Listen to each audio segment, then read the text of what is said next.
Mr. Crumbley, this is Judge Carniak. Could you please state your name for us? Then Robert Crumbley. Mr. Crumbley, if at any time you cannot hear or understand myself or any of the parties to the proceeding, will you please let the court know?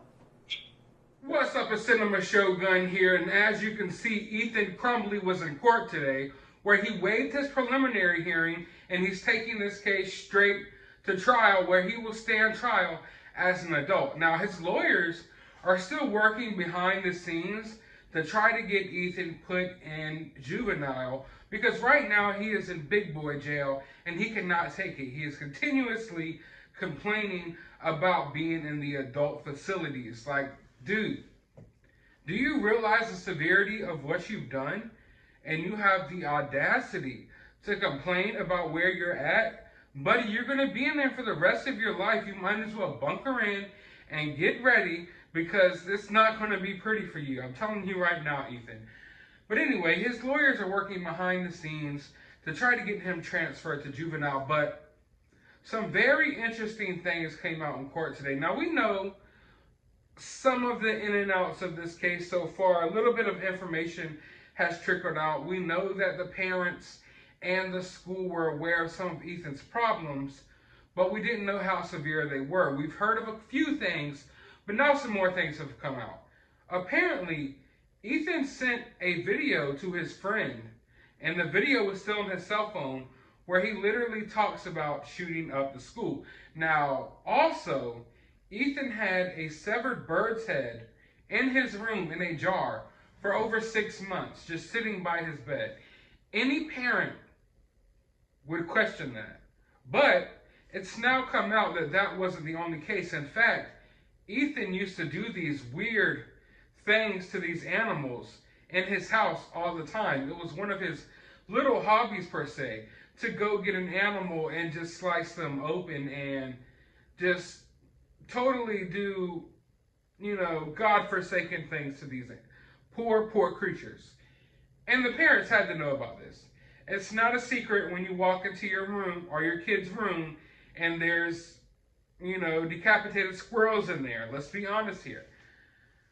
But possibly the most disturbing part of it all is the fact that Ethan was complaining to his mother repeatedly that he was hearing and seeing things. When he was left at home by himself, he would text his mom. Now, this wasn't on one occasion. This was on several occasions. And from what the prosecutors say, the mother would never take it seriously. In fact, sometimes the mother would never even text back, or if she did, it would be hours later. Now, when he was home alone, he would complain that there was something else in the house with him, some kind of entity. Eventually, he started calling them demons. He was literally telling his mother that there are demons in the house with him. The mother did nothing. The father did nothing. This kid was obviously going through some weird stuff. Now, I've been really harsh on Ethan. I don't have any sympathy for this kid at all. Not in the least bit. Not after what he did. And seeing him at court today, I didn't play a lot of the footage. You can go check it out. It's online. He just seems really cool, cold, and callous to this whole situation. Almost as if he's just out of touch with what he did. But he doesn't seem all the way out of it. Like, he's mentally there. He's answering the questions. He's saying his name. He's talking like a normal kid, but yet there's obviously this disconnect there with reality that he's going through. But what is up with this, these things that he was saying he was seeing in the house? Because he described seeing ghosts and demons, and that they were there with him, and they were communicating with him. And he was literally reaching out to his mother, telling her this. Now, they didn't say too much about him reaching out to his father about these problems, so I'm not sure how aware the father was of these issues. But I know the mother was aware. Now, of course they talk. I'm sure the father knows as well.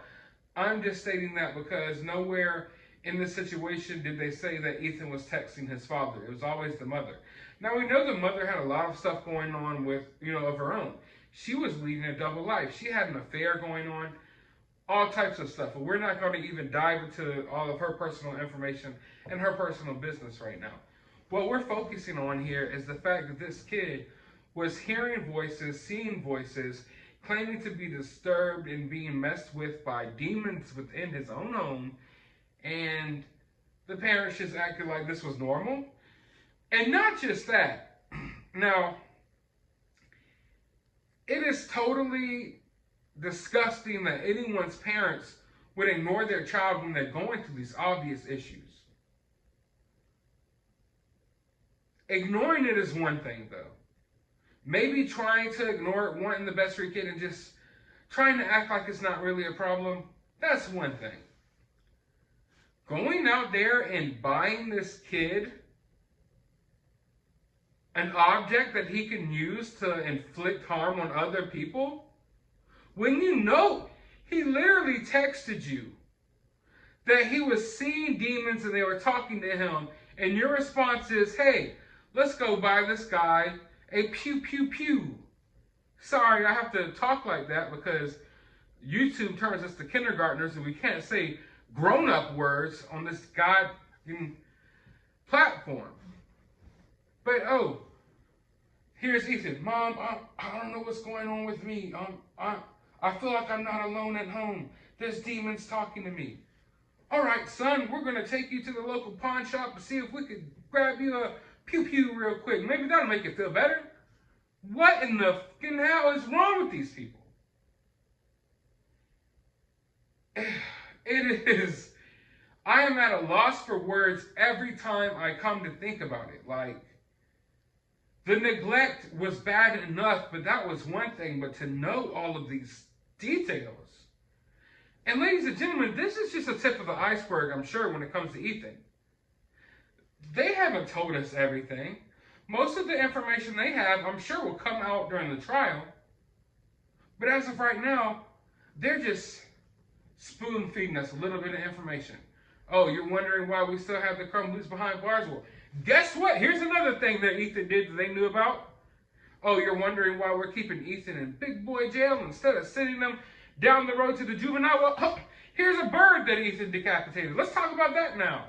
They're spoon feeding us this information, and best believe this is a dark, deep rabbit hole that we're going down here with this kid. This kid was highly disturbed. This kid was searching all types of weird stuff on the internet. Now, we know that he was searching for ammunition in the middle of class. But he also just had this obsession with, like, I guess, inflicting pain on people, wanting to end people. The signs were there. The parents knew. The school knew. This kid should not have been allowed at school. And honestly, dealing with what this kid was dealing with, I don't know if he should be allowed anywhere. If I was Ethan's parents, I would not feel safe sleeping under the same roof as this kid who's telling me he's talking to demons. But maybe that's just me. What are your thoughts about this? Let me know down in the comments below. While you're down there, hit that thumbs up button, hit that subscribe button, ring that notification bell. Go to the description of this video. I will have my cash out. If you would like to support the channel, I have a link to my other YouTube. Go subscribe over there. A link to my Twitter. Go follow me over there. And as always, find some time out of your day to not talk to demons.